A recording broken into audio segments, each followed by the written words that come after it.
Hello, and welcome to another episode of Mom Meets Life. I'm your host, Sarah, and we're back. We're back, baby. We're fucking back. Have you seen that TikTok? I think is it from The Hangover? I don't know. It's like one of those like vocal stems. It's always in my head.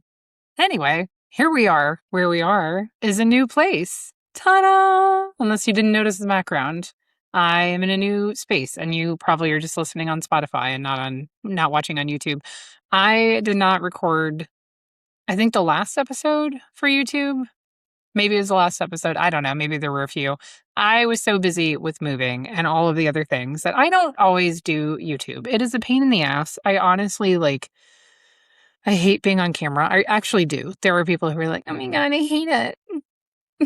And they're like flirting with the camera and they're like batting their eyes. "Oh my God, I hate it." Like, no, I really don't like being on camera. It's not, I don't enjoy it. I overthink it. Just talking is way easier than also being on camera. And I don't know where to look ever.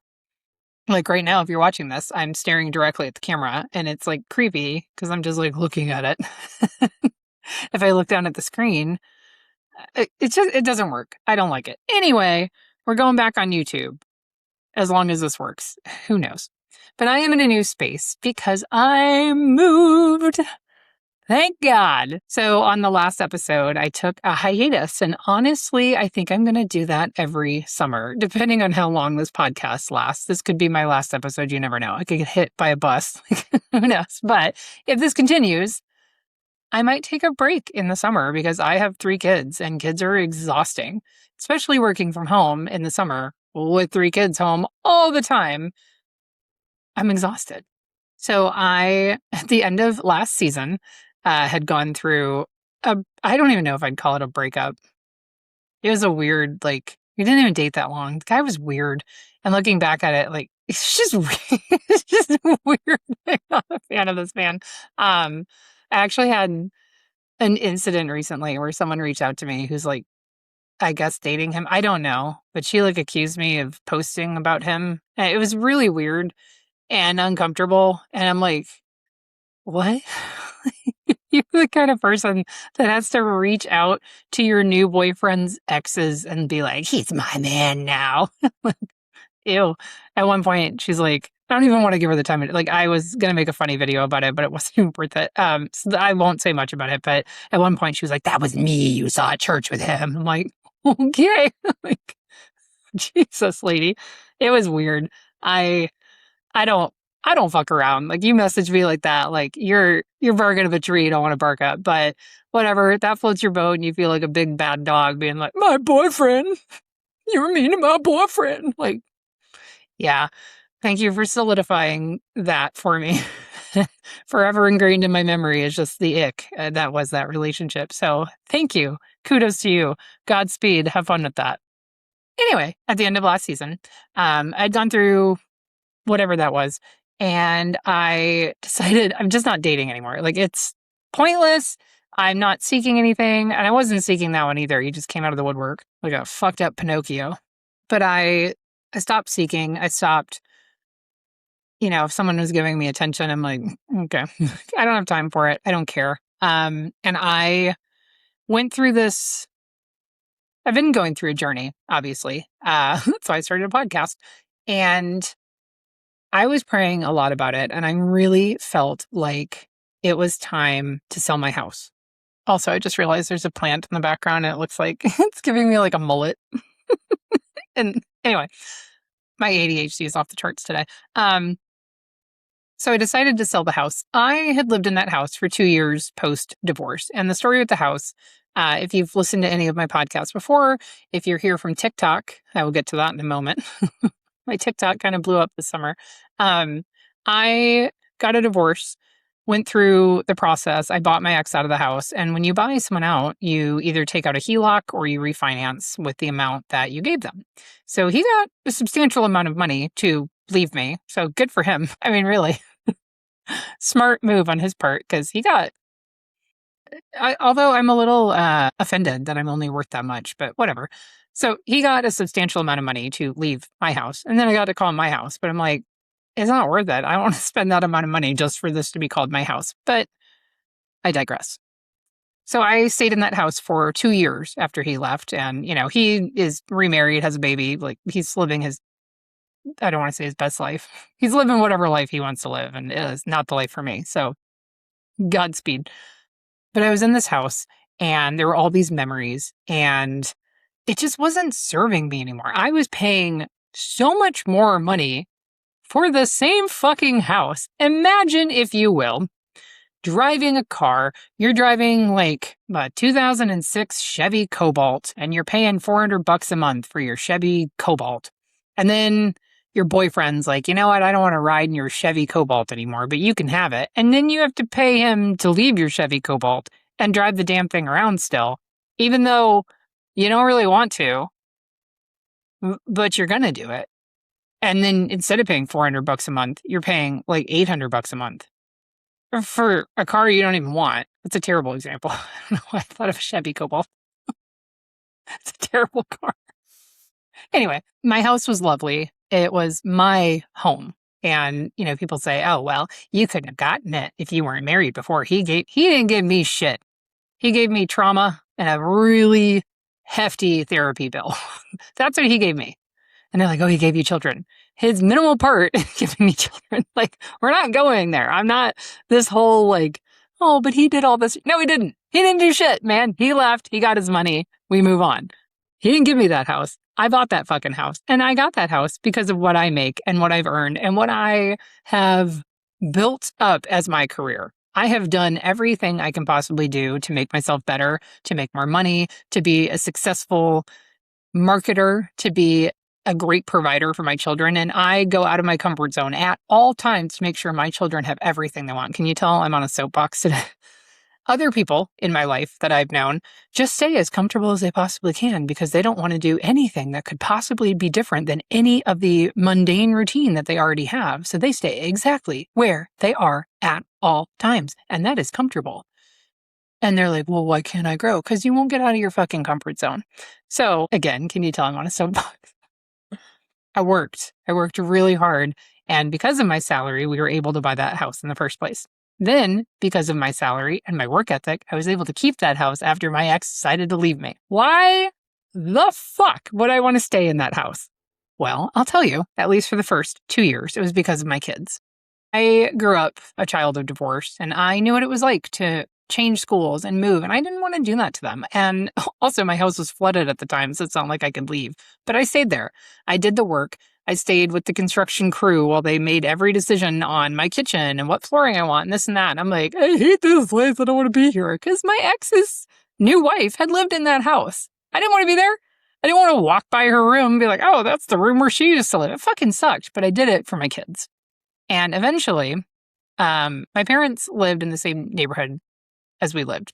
And we were over there all the time, eating dinner, spending time with them. And I thought, why are we doing this in two houses? Like, why don't we just combine everything and move into a big house together? And that's exactly what we did.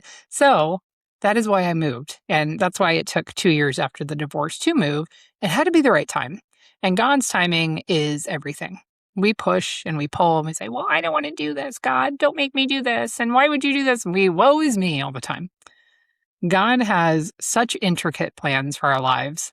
And we just argue every step of the way. Every step. Have you ever had your kid like throw an absolute tantrum? Say you're going to like the water park and the ride there, your kid just decides to be an absolute asshole from the start.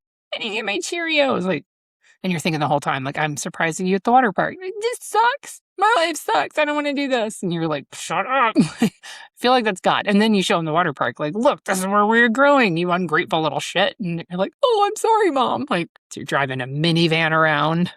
One that you don't want. Like, I could be in a cool sports car, but instead we're taking this fucking thing around to get you to the water park. I feel like that's God. I feel like God's like, I could be in a Corvette right now, but here I am in a minivan. Don't you assholes around. Like, listen to me. Anyway, God's timing is everything. So I was very excited when I finally put my house on the market. I had a fabulous realtor. She also lived in my neighborhood. She's been a friend of mine, but we hadn't been like super close. And through this process, I feel like I got a lot closer to her. And she accepted my weird sense of humor. throughout the process, which most people don't. So I was really appreciative of that. And she got my house sold quickly. My parents' house sold faster, which at the time you're like, oh, why won't mine sell? But the way that we did it was they put their equity in first. Then when my house sold, we put my equity in, and it's been great. Had we not done it that way, like we would have had two houses selling at the same time. We would have had no place to live. It would have been chaos. So their house sold first. They got full asking, which is excellent. Then they had these pods show up and like take all their stuff, and they had to like wait for a week until we got into the new house. And in that week, they went on a little vacation. I watched their dogs. My kids went on vacation with their dad, and it was like perfect timing. And at that time, I made a TikTok. My house was like packed. Like I had nothing in there. And I made a TikTok about my situation and why I'm selling my house. And it was a drunk TikTok, and I called it Drunk History. And this TikTok has gone completely viral. When I say viral, like it's over 1 million views. And to, actual content creators, they're probably like, that's nothing. I get that from one brand. Yeah, like, fuck you. Okay. I'm not Kim Kardashian. I don't care. So to get 1 million views, I was like, holy shit. Not only did I get 1 million views, I got like 35,000 followers from this too, which is nuts. So I think I've mentioned this before. I had a TikTok when I had my brain injury, and it had over 100,000 followers at one point. And my worth, not what I felt my worth was, but society, when you have 100,000 followers, are like, oh, she's amazing. She must be amazing. Like I was fucking amazing before 100,000 followers, but whatever. I hated being wrapped up in that. Like people were so worried about follower count, and that's never been me. I didn't want to sell shit or do anything like that. And I kept telling my brain injury story, and the divorce was going on, and I wasn't healed, and I was putting stuff out there, and I just wasn't in a good place. So I felt like God told me, shut it down. And I was like, that's a lot of people to walk away from. And I shut it down. I deactivated it, like it's gone. And I felt like when the time was right, it would be time to be creative again. I don't do TikTok. I don't do the podcast for money. If I get money from this someday, and you can like screenshot this and come back to it when I'm like a bazillionaire because of this podcast. See, look at us manifesting. But I don't get money from this. If I did someday, it would be amazing. But I do this for creativity's sake. When you are in a career that you love, I love my job. I love marketing. But sometimes your creativity in marketing is bogged down by corporate work. You're doing corporate work. You are, I don't want to say a slave to the corporation because I like what I do, but you're not always doing what you want to do with marketing when you're in marketing, and you're not always being as creative as you want to be, because sometimes you just have to get like the dirty work done, which is fine. And I work in very like unsexy marketing. I'm in the B2B side of marketing. It's not like the fun brand deals and whatnot, but I love what I do. But I'm also really creative. And I love to make silly videos, and I love to make an ass of myself, and I love to be funny and bring people joy. So my TikTok and my podcast are a combination of just goofiness. I also started a Facebook page because I'm like, I should probably have a Facebook page. Everyone says I should be on Instagram, but I don't know. I'm tired. I can't keep up with all these channels. Maybe someday I'll have an Instagram, but when I have these channels and these social media apps, like I'm on them then, and I don't want to get wrapped into yet another thing. So I already have Facebook. I already have this YouTube. I already have Spotify for the podcast. Then I have TikTok, and it's just like, it's a lot to keep up with when it's not a paying gig, and it's not my full-time job. And I have 3 kids. And I have a life. Can't always do that. But anyway, I've had some new followers because of my TikTok that went viral. And I know that there are people out there from my past who are like, she's back on TikTok. She's saying these nasty things. No, I'm not. I'm telling my story, and that's what happened. So you're not going to intimidate me. You're not ever going to come at me and be like, oh, she's not allowed to say, she can't say that.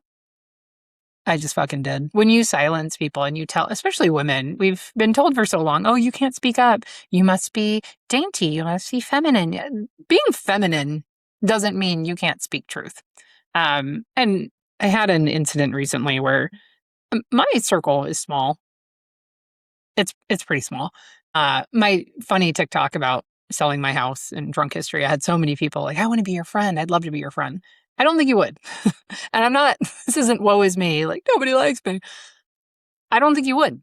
I am very honest. I've gotten to a point where I don't give a fuck. And I've said that before on this podcast. The amount of times I've said I don't give a fuck is crazy. I don't give a fuck. Uh, I do care if I hurt your feelings. Like, I'm a person, I'm not a monster. But at the same time, I don't. There are times I don't care. So I had an incident recently where I have a friend who is in a situation that I've noticed some red flags, and I finally I was like, fuck it. I'm gonna point it out. Didn't go over well.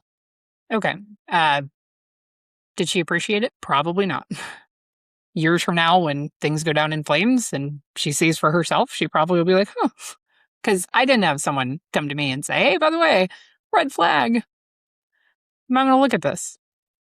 And I wish I had. But such is life. And I've learned that I'm not going to be friends with everyone. And the type of friendship that I have with people, it's going to be brutally honest. There are times that, like, my friends will share stuff with me that I'm like, man, like, I don't want to hear that today, but I need to hear it. And I appreciate friendships like that. Like, if I don't have a friendship like that, I don't want to be in it. I don't have like surface level friendships anymore. I have deep like connections with people that are going to tell me how it is. And I'm going to listen. Sometimes I may not want to listen, but I'm going to appreciate it because I love them. So anyway, back to the plot. So I took a hiatus, if you will, and I think it was the best thing I could have done. Again, not that like this is a burden. I love to do this, but summer is such a clusterfuck anyway. And selling a house, buying a house, moving into a home with your parents is a lot of change at one time. So we now have 3 adults, 1 teenager, 2 9-year-olds, 4 dogs, and we can't forget the hamster, who are all living in this house together. So this house is almost double in size what I'm used to. And I have my own space. Like, it's not this like creepy, like, oh, she has this like one room in the corner of the house. Like, I have my own downstairs area. Like, it's a lovely space. I had some people say, like, are you sure you want to do this? Like, multi-generational living can be such a change. And honestly, like, we're almost 2 months into this, and this is probably one of the most peaceful times in my life. It's always chaos, don't get me wrong, but the amount of peace I have in my life because I made a decision that financially was better for my family. I have help. It's not just me running ragged and like, I didn't get this done and this and that. Like, I'm able to be more present with my kids because I have 2 other adults who are like, oh, yeah, I'll take them here and we'll do this. And it's like, huh. And in my old house, I think I was holding out hope that maybe I'd get married again and maybe he'd want to move in there. And, we'd already have the space. And that's when like I woke up and I was like, no one wants to live in the house that me and my ex-husband shared. Like, hey, that's where his new wife used to live. Like, that's weird. It's weird. So selling that house was so cathartic for me. The moment I signed the papers, I was just like, I'm done. Like, I get to walk away. And mind you, fun fact, when I got a divorce, we just looked at the numbers and we're like, whatever. Like, if it sells, it would sell for this. So he got, his portion of the equity. Did I think to like include realtor fees or taxes or anything? No, I just did it at like surface level. So he actually got more money walking away than I did from selling it. But you know what? The way that I have had to look at it is, would I pay that amount of money? Like the difference in the discrepancy, if you will. Would I pay that amount of money to be where I am now and to not have to be with that bullshit anymore? I would pay 10 times that amount of money to not have to be where I was. So I look at it as, you're going to be just fine, kid. Everything's going to work out. God's got a plan. It's going to be fine. And not only is it going to be fine, it's going to be fucking fabulous. Like, my life now, I can breathe again. Over the summer, I reached my 70 pounds lost mark. Ta-da! I've been on a weight loss journey. It's been amazing. It's been hard. Trust me.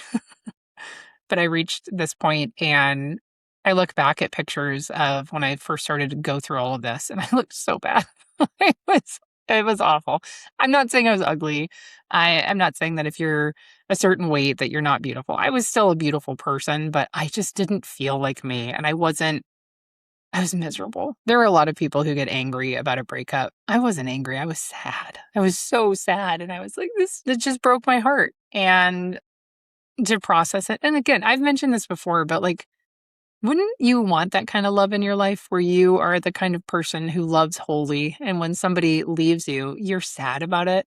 And not just like, well, fuck them. I'm better off with that. Like, you want to grieve them. Like, I'm proud to be that person. I'm proud to feel emotion. I'm proud to love deeply. And once I processed a bunch of stuff, did I get pissed off? Absolutely. But I grieved. I went through the grieving process. And I think sometimes, like, how nice it would be to be a person that doesn't have those feelings. I could just compartmentalize and move right on and like cut you out and I'm done. Like, when I say I don't give a fuck, normally I don't give a fuck. But when I love deeply, I give a fuck. Trust me. And I would much rather feel and be this empathetic person that I am at times. Again, not all the time, but knowing I can grieve something and get through the process and go through the motions and then come out stronger. That's an even better feeling. So I am in the best place I've ever been in my life. There are many episodes of this podcast where there are things that have happened. There's crazy stuff going on. And I'm like, I don't know what's going to happen. Like, this is hard. This is heavy. Like, as a parent, if you have children, you've been there too. Like, there's days where you're like, I don't know how I'm going to do this. Like, what am I going to do? How am I going to get through this? And when you have these moments of joy and peace, it's like, it's kind of nice to ride this wave. I'm not used to that. Like, what do I do with this? So I'm going to enjoy this. And I don't know if it's a shift in mindset. I do feel like it's really funny. The closer I get to God, the more tests I get in my life. I'm not kidding. When that cuckoo for Cocoa Puffs lady messaged me on Facebook a week ago, whenever it was, I had just finished reading my Bible. I was ready for bed. I was like, oh, thank you, Lord, for this day. And then I get this message. I'm like, what in the world? And when I say this is bonkers, I mean, like, it was it was a terrible message of like unfortunate messages. And I was embarrassed for her. But I just finished reading my Bible and this comes up. And old me would have been like super involved, like, let's get in the drama. And I didn't. I shouldn't laugh at her. I should pray for her. Jesus forgives. I'm supposed to.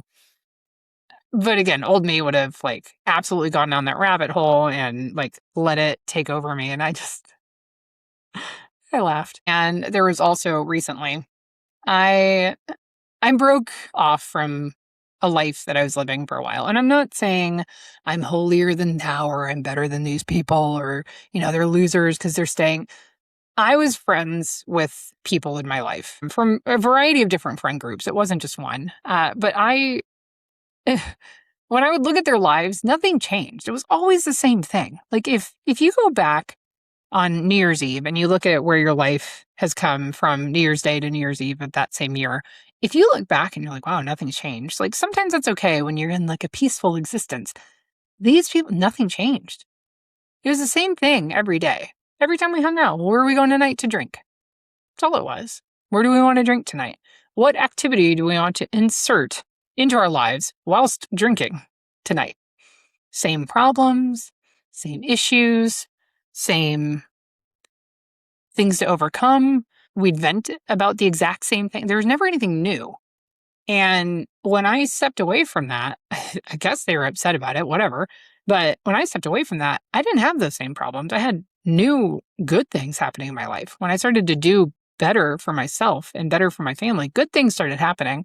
And I started to be surrounded by good people. I was tested a lot. I think there was the devil testing me quite a bit. But I stepped away from some really toxic behavior and started on my own path. Did any of those people reach out and like try to be friends with me? No, they let me. I could have drowned for all they cared. They didn't care. They wanted to stay in what they were doing. So I had to be kind of harsh with my boundaries. And I made the decision to never communicate with them. Like I don't have any of them on social media. I don't talk to any of them. I don't want anything to do with them. And I'm not being mean. I'm protecting my peace. I built boundaries. And somewhat recently, someone from my past had sent a text message. I didn't even have this person in my cell phone anymore. And to see the number, I'm like, I think I know who this is. And it was a message about a conversation we had recently had at the bar. And I read it and I'm like, huh. So knowing that this person has an issue with alcohol, this person had thought we had a conversation the night that we saw each other at a bar. We hadn't had a conversation. And it was really sad to read that. To know this person came out, was told we may have had a conversation, messages me and is like, I want to know what we talked about. Like, that's when your drinking is really out of control. I'm not making light of that. It baffles me. But I responded and said, we never had a conversation. Sorry to tell you that. They had said it would be really nice if we could see each other in public and be friendly towards each other. It's not like I go out with like swords and start fencing people. Like if you are out of my life, you're out of my life. I'm not going to cause anything. I'm not going to cause any drama. I can't believe they're here. I just pretend you don't exist. And after that weird text message, this person popped up and came up to my group of friends and was awkwardly talking to us and said hello to me. And I just went, huh. It doesn't feel like the very Christian thing to do. Like I feel like I should be embracing them and saying like, oh my gosh, how are you? But I just don't, I don't care. I should. I don't. I don't. Especially seeing you do the same things you've always done. I don't care. If you came to me and said like, hey, I've changed my ways. Like I'm a mess. I really need help. Like, can you support me? Like that's different. But to just breeze over like everything's fine, it's weird. So I don't love being a bitch sometimes or feeling like I'm being a bitch, but sometimes you have to just put your boundaries up. And I was like, and went on with my life. It's a lot sometimes, but I have stayed on the course of focusing on my family and focusing on my faith, and I'm letting the rest fall into place. So that's kind of where my life has been since the hiatus. I am planning on continuing the podcast. I have had feedback though, and I take your feedback very seriously. And one of the pieces of feedback was my podcast episode should be shorter. I've also had people say they want them to be longer. And I'm like, I don't know if I can talk longer than an hour at a time. But so I'm trying to keep it more in like the 30-minute mark. We'll see. I do want to keep doing this. I think it's a lot of fun. I have met a lot of other moms. I've met a lot of other single moms. I've met a lot of other parents in general who have been going through some crazy stuff. And it's just really fun to connect with them from this podcast. My kids went back to school this week. So we do a staggered start here. I don't know why they do that. They've been doing it since COVID happened. So last names this through this go on Monday, and then the others go Tuesday. So it's like half and half. And then they all go back to school on a Wednesday. If you're the Monday crowd, it's the worst. I would much rather be the Tuesday crowd of like send your kid Tuesday and then it's Tuesday through Friday. But the Monday crowd, they go in, you're like fucking pumped and ready. And they're like, I got out the door. You remember the movie 300 where all the soldiers are lined up? And like, that's how I feel the parents are on the first day of school. They're like, oh, so they get out the door, they go, you get like all the adrenaline rush. And then Tuesday, it's like a cluster because you were in a routine, then you're not in a routine. Then Wednesday, they're back in the routine. It's like, how do you do this? And my kids all started new schools this year, not because I moved. Our district is weird with the grades. There's like an intermediate school. There's a junior high for weird, like it's an odd staggering of the grades. But based on their grades, they all went to new schools this year. And I thought, oh God, like, please have a good day. I know like the first day of school, anything can happen, but historically, one of my children can be very negative. And I was like, please say you had a good day. And it was an 8 out of 10. That was the report I got. I thought, thank God, like it wasn't the end of the world. Woo! But it feels like a fucking marathon when the kids go back to school. I do not remember this as a child. Maybe my parents just really like hit it well for me, but oh my God, like just school supplies, back to school clothes, and school fees alone, like we're talking close to, I don't even want to say the number. It's stupid. It's a lot of money. And I shop on a budget. I promise you. I'm not like out like, oh my God, they need Under Armour, everything. No, I'm not that way. And it was still expensive. So all 3 of my children have an iPad this year because that's a thing. And then because they have iPads, they're like, you may want to get technology protection, which is an extra cost in case they break it. And I'm like, they're children. They're going to break it. So why don't you just require this from everybody? And then they sent out this thing like, if they break it, this is how much it could cost if you don't have this. Like, again, stop bullshitting us and just make us pay it. Like, you're going to make us pay the fees anyway. What are taxes for? Who the fuck knows? But the kids went back to school. I A lot of moms were like, my sweet Magnolia went back to school today and I packed her this granola lunch and she's got her flowy skirt from Free People and I just love her to pieces and I'm going to miss her so much. I don't know what I'm going to do with her. I know what I'm going to do. And it's not sitting at my desk working while my kids are like, Mom, can I have a snack? Every 10 minutes. They know where the pantry is. They are perfectly capable of taking care of themselves, but they'll come down and it's always at the worst moments. I will have no meetings all day. And the second, it's like they can feel it. The second a meeting starts, they're like, hey, Mom, leave me alone. But the kids are back in school. I am so excited. It's just so good. Like, I'm happy I had a great summer with them, but them being back in school is phenomenal. Some other fun news from my summer. I somehow got roped into helping my best friend plan my high school reunion. I mentioned that on a previous podcast, but it's coming to fruition. We're like 4 weeks, 5 weeks out. It's a big deal. Not really. I do not want to go. I couldn't even care less about this. Like, I do not want to go. It's in Ohio. I don't like Ohio, but I'm going, damn it. And it's going to be a great weekend with my best friend, and we're going to have a great time. Who's going to be there? I don't know. I don't care. There's alcohol. And then a month after that, I will be on a small hiatus from the podcast and making some awesome TikToks of Ireland and Scotland. It's been my dream trip for years, and I always wanted to do it. My ex never wanted to go, and he didn't like the long plane ride. And I at some point in your life, you get tired of excuses. Like, why am I not doing this? Like, I get it if you don't have money. Like, why am I not doing it? Because I can't afford it. Like, okay, understandable. But sometimes you splurge a little. So I saved and I told my best friend and she planned the whole thing. And we're going to Ireland and Scotland. And I am going to do the best videos and we're going to have the best time. Like, I am so excited. And then I've just been keeping up with my ridiculous TikTok account and doing small snippets of my life and being funny. And that's that. On this season, are we going to call it a season? I don't know. What do you do when you've taken like a summer hiatus? You just keep like numbering the episodes? I'm going to call it a season. On this season of Mom Meets Life. See what Sarah gets into. I am working on securing some more guest spots on the podcast. I think that will be fun. So I don't know. We're just going to see where this goes. I love the fact that my life is just unscripted right now. I mean, it's never really been scripted before because you couldn't even script the shit that's happened.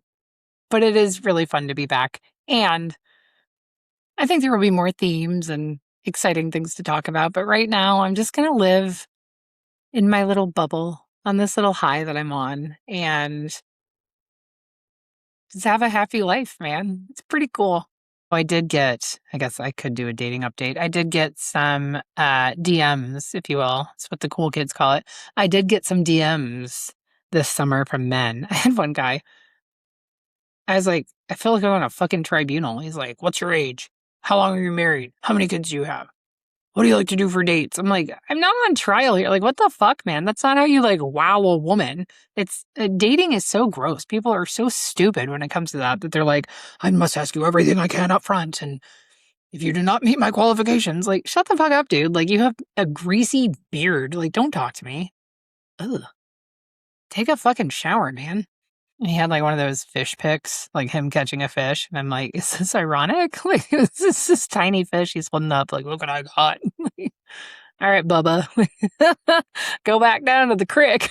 It was weird. Another guy was like in his 20s. He messaged me and he's like, hey, I saw your picture and I think you're really pretty and I'd love to talk to you. I'm like, okay, talk. And he was asking a few questions and was pretty engaged with conversation and then nothing.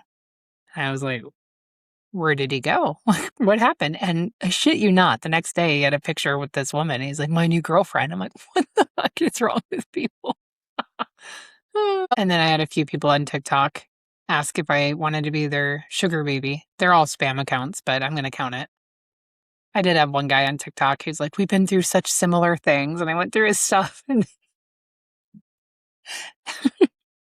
every one of his videos.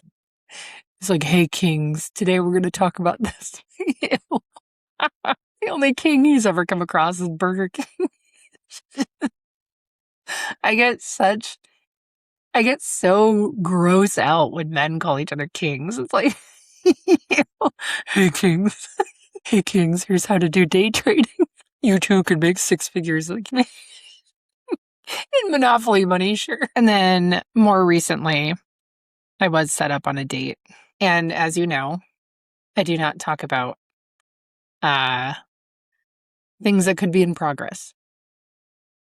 So if I do not talk about this person, it means things might be going well. I always have men say, like, I hope I don't wind up on your podcast. I'm like, I hope you don't too. Don't be an idiot. It's pretty simple. All right, with that fun life update, I am going to sign off. But I try to always leave you with something positive at the end. If you are going through back to school season, just know you're doing everything you can. It is not easy. It is overwhelming. And people who don't have kids are like, it can't be that hard. Like, shut the fuck up. Just shut up. I didn't know what a Ticonderoga pencil was until I had kids. Maybe they labeled them as that when we were little. I don't remember that. I just remember like needing a pencil. I don't even think they said a number 2 pencil. It's just, you need a pencil and show up to class. Don't eat crayons. Don't put plastic bags over your head. Like, that's what we were taught. That was it. Maybe I'm wrong. But the amount of like shit you have to get your kids. They're like, we need USB-C headphones to go into their iPads now. I'm like, they don't even come with headphones? What? We need large boxes of Kleenex tissues. Kleenex only. Like 45 glue sticks. Like, what are they gluing? Jesus. Understand, you are not alone. It is okay. You're going to get through it. School is school. Kids are great. Like, it's up and down. And then on top of school starting, like, you have to check their homework. Like, it is a lot. And again, you get people coming at me in the comments who are like, well, you signed up for this as a parent. Okay, Brenda, shut up. But I pray for your kids that they have an awesome school year. I pray for you parents that you have an awesome school year, especially if you are co-parenting. I know how freaking hard that is because you have your routine, they have theirs, and it's like, the amount of times I get like, oh, I left that at dad's house. I'm like, but I hope you do have a fabulous school year. And, you know, when these crazy things happen, and just the chaos of school starting and all the things, getting back into a routine, moving into a new house, all the stuff. I know it's really sad, but I think of all the parents who have had loss in their life whose kid isn't going to go to the next grade. And every new grade is a new challenge. And I'm grateful that my kids get to start a new challenge. I'm grateful that I get to be a parent and I get to experience that with them. So happy back to school season, everyone. Thank you for listening to another episode of Mom Meets Life. And I will see you on the next one.